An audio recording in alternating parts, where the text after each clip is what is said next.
ఆఖరికి ఆ నందన్ కుటుంబం నీ కాళ్ళు కడిగి కన్యాదానం చేసే పరిస్థితికి తీసుకొచ్చావు. నాదే ఉంది మావయ్య.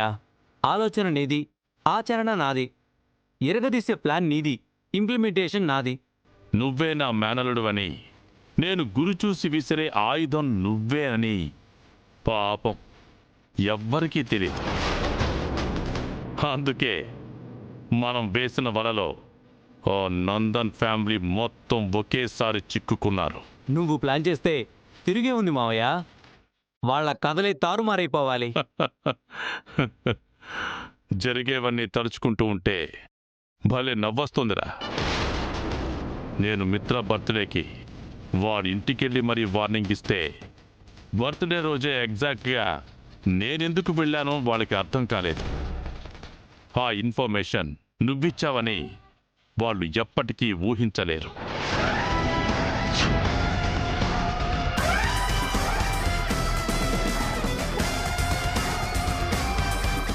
నీ పుట్టినరోజుకి నేను వస్తానని నువ్వు ఊహించలేదు కదా. నువ్వు కొట్టిన ప్రతి దెబ్బకి ఖచ్చితంగా ప్రతీకారం తీర్చుకుంటాను. ఖచ్చితంగా తిరిగి నీకు గుణపాఠం నేర్పిస్తాను. అంతేకాదు మావయ్య, వ్యాలంటైన్స్ డే రోజు పీబీఎస్ రిసార్ట్స్కి మిత్రని, లక్ష్మిని నువ్వే రప్పించావు.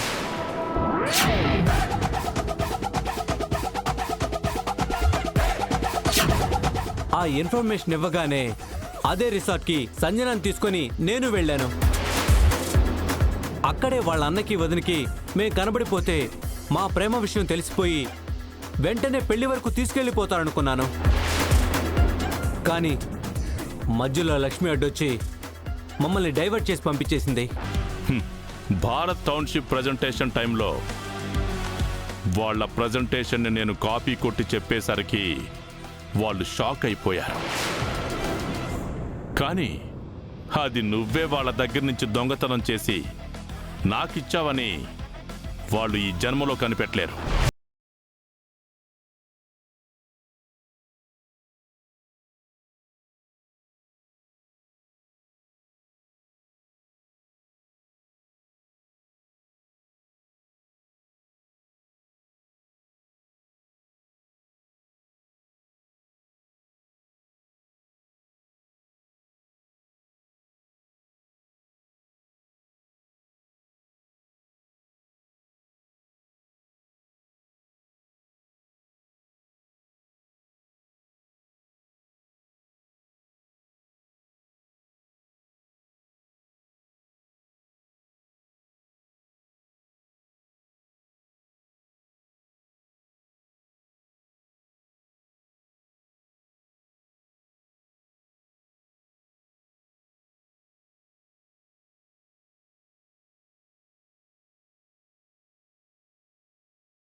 ఏం చెప్పాలన్నా, ఏం చేయాలన్నా అన్నీ పెళ్ళయ్యాకే.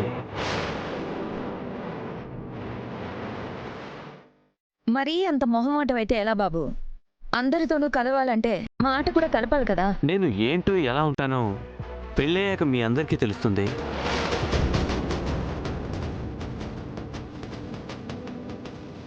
మమ్మీ, ఉమ్, నేను చెప్పేది జాగ్రత్తగా వినండి. మీరు మరీ ఓవర్ యాక్షన్ చేయకండి. ఉమ్. ఆంటీ ముట్టనట్టు మాట్లాడండి. మనం మామయ్య మనుషులు అని, ఇదంతా మామయ్య కోసమే చేస్తున్నామని వీళ్ళకి ఎట్టి పరిస్థితుల్లోనూ తెలియకూడదు. ఇది మాకు ప్రత్యేకంగా చెప్పాలా? మాకు తెలియదా ఏంటి? లక్ష్మి, మిత్ర ఏంటి ఇంకా రాలేదు? ఇందాక ఫోన్ చేశాను మావయ్య గారు. ఆఫీస్లో ఏదో మీటింగ్లో ఉన్నారట. అది అయిపోగానే వస్తానన్నారు. ఈ టైంలోనే మీటింగులు పడాలా? ఒకసారి ఫోన్ చేసి త్వరగా రమ్మని చెప్పమ్మా. అలాగే మావయ్య గారు.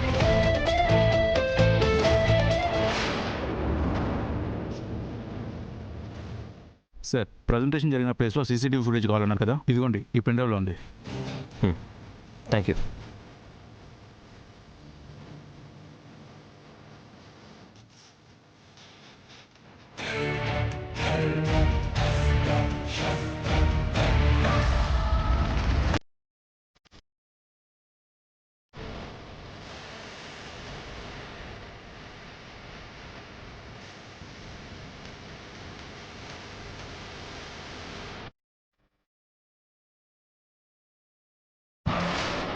ఇతను ఆకాష్ కదా? ఆకాష్ ప్రెజెంటేషన్ దగ్గరికి కూడా వచ్చాడా? అసలు ఆ రోజు నేను చూడనే లేదే.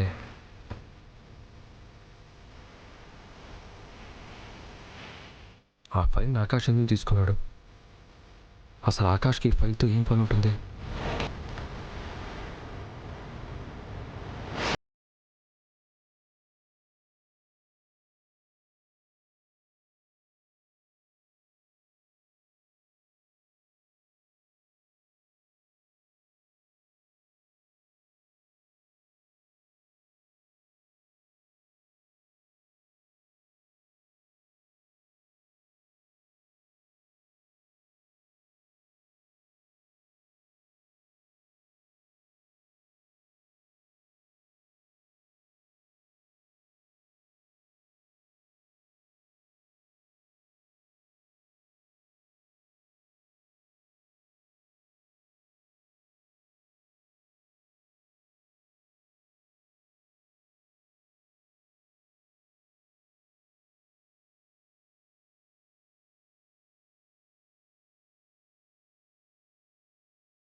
చేసింది ఆకాష్ అన్నమాట.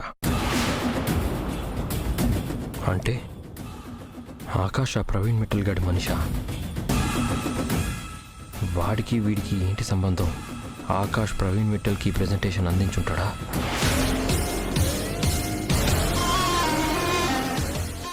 ఏదేమైనా ఆకాష్ కరెక్ట్ మనిషి కాదు. ఏదో ప్లాన్తోనే సంజనని ప్రేమించుంటాడు. ఏదో దురుద్దేశంతోనే మా నందన్ కుటుంబంలోకి ఎంటర్ అవ్వడానికి ట్రై చేస్తున్నాడు. Something is wrong. సంజనకి ఆకాష్కి ఎట్టి పరిస్థితుల్లోనూ ఎంగేజ్మెంట్ జరగకూడదు. వెంటనే ఈ విషయం ఇంటికి ఫోన్ చేసి చెప్పాలి.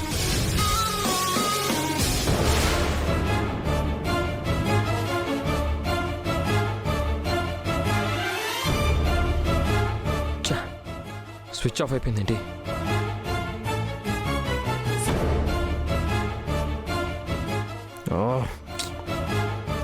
సడన్గా ఈ ఫోన్కి ఏమైంది? ఇప్పుడు ఆన్ అవ్వట్లేదు. ఇలా అయితే ఇక్కడే టైం వేస్ట్ అయిపోతుంది. వెంటనే ఇంటికి వెళ్ళి ఎంగేజ్మెంట్ ఆపాలి.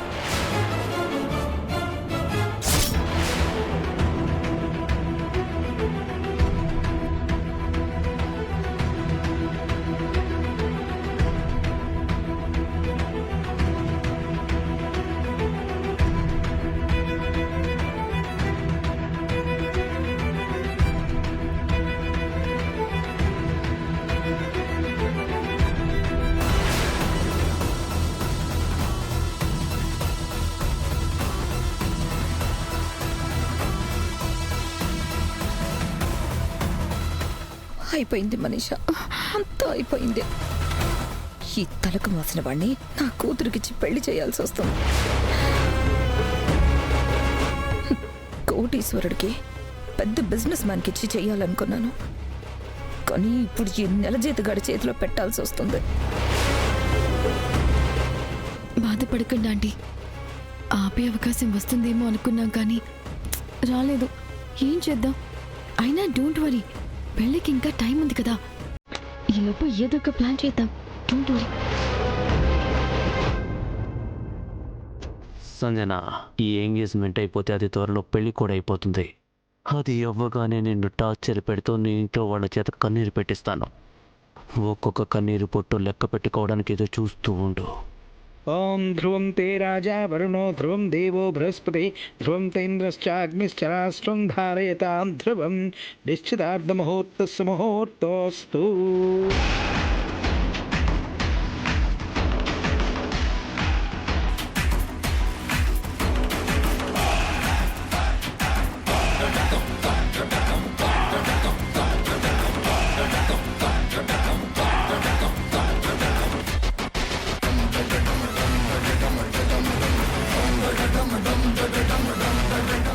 చివరి నిమిషంలోనైనా ఎంగేజ్మెంట్ ఆపేవారెవరో ఒకరు వస్తే బాగుండు. ఆపండి ఆపండి.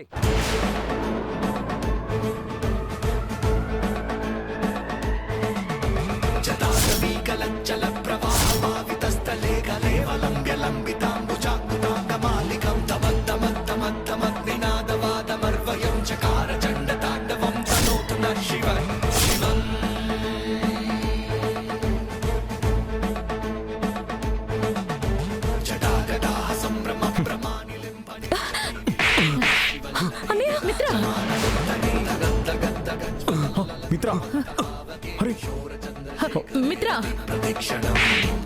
మిత్ర, మిత్ర ఏం చేస్తున్నావు? మిత్ర గారు, అన్నయ్య, ఏం చేస్తున్నావురా? మిత్ర ఆగు. అన్నయ్య, మిత్ర ఏంటిది?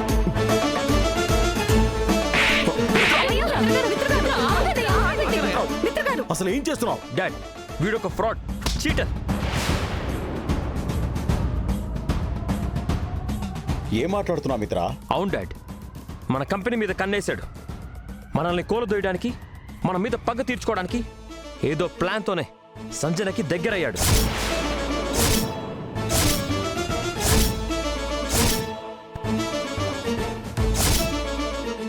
ఏం మాట్లాడుతున్నావు మిత్ర?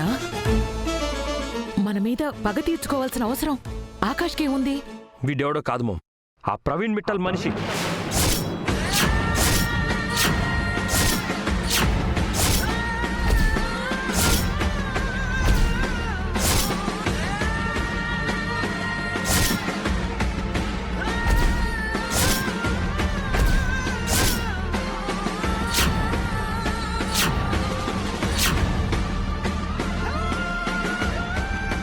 ఏంటి? ఆకాష్ ప్రవీణ్ మిట్టల్ మనిషా? అవును, వీడేదో దురుద్దేశంతోనే సంజనని ప్రేమలోకి దించాడు. కావాలనే సంజనని పెళ్లి వరకు తీసుకొచ్చాడు.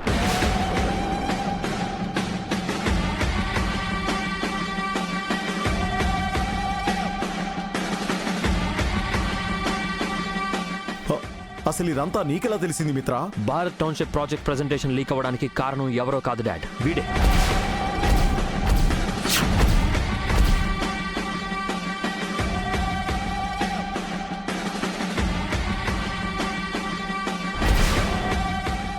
మన దగ్గర కాపీ చేసి ఆ ప్రవీణ్ మిట్టల్కి అందించాడు.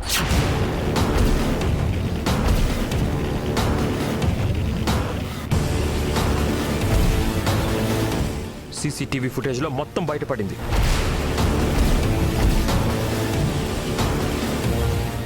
ఇది చూడండి.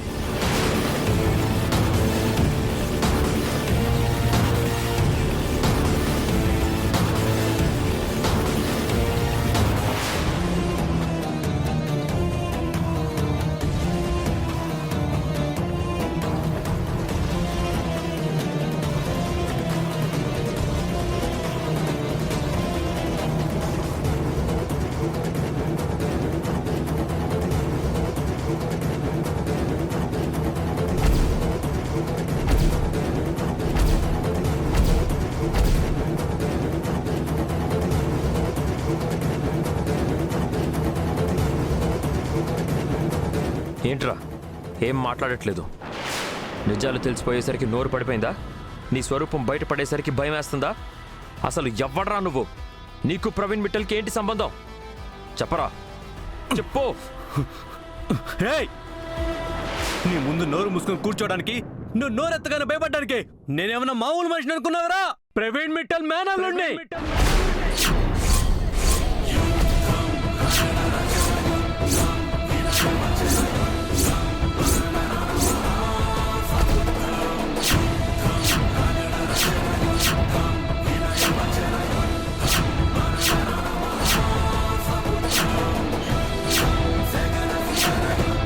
ప్రవీణ్ మిట్టల్ తయారు చేసుకున్న పదునైన ఆయుధాన్ని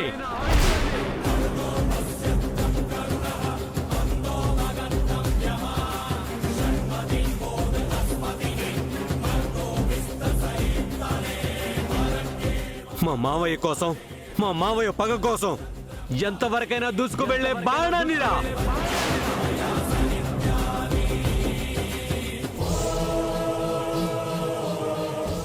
నువ్వు ఊహించింది నిజమే మిత్ర.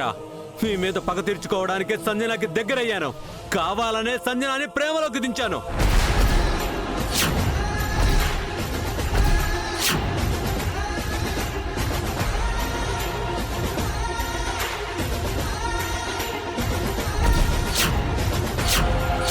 ఒక్కసారి సంజన మెడలో తాళి కట్టాక, మీ అందరి జుట్టు నా చేతుల్లోకి వచ్చాక ఒక్కొక్కరిని తోలు బొమ్మలాగా ఆడించాలనుకున్నాను.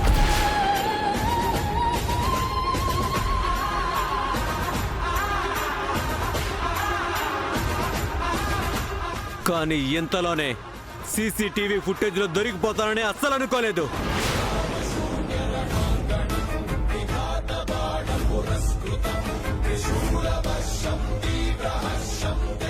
అమ్మయ్యా, ఏదైతేనే వీడి పీడ విరుగుడైంది. నేను కోరుకున్నట్టే ఈ నిశ్చితార్థం ఆగిపోతుంది. నేనిప్పుడు దొరికిపోయానని సంబరపడిపోకండి. మా మామయ్య మిమ్మల్ని ఎట్టి పరిస్థితుల్లోనూ వదిలిపెట్టాడు. ఒక్క ప్రవీణ్ మిట్టల్ కాదు, 100 మంది ప్రవీణ్ మిట్టల్ వచ్చినా మిత్రని, నందన్ కుటుంబాన్ని ఏం చేయలేరా? మీరు ఒక్క అడుగు ముందుకు వేస్తే మిమ్మల్ని 1000 అడుగులు వెనక్కి తోసేస్తాడు మా మిత్ర. ఇంకొకసారి నువ్వు గాని ప్రవీణ్ మిట్టల్ గాని ఈ నందన్ కుటుంబం వైపు కన్నెత్తి చూశారో మీ వినాశనం మీరే కొని తెచ్చుకున్నట్టు. జాగ్రత్తగా ఉండండి. నన్నే కొట్టి అవమానిస్తారు కదా, చెప్తా. ఇక్కడ జరిగిన ఏ అవమానాన్ని నేను మర్చిపోను.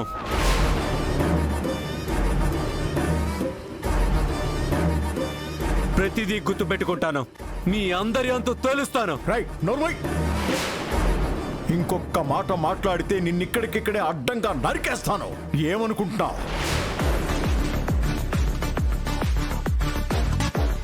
పోరా బయటికి. మిత్ర, ఇలాంటి వాడు గడపలో నిలబడే అర్హతే లేదు. వీడిని బయటికి గంటే, వీడిని బయటికి గంటే. మీరేంటి ఇంకా చూస్తున్నారు? వెళ్ళండి బయటికి.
మనసారా ప్రేమిస్తున్నానని చెప్తే నమ్మాను. ప్రాణం ఇస్తానని చెప్తే ఇలాంటి మనిషి దొరికాడని సంతోషపడిపోయాను. కానీ ఇంత మోసానికి గురవుతానని నమ్మలేకపోయాను.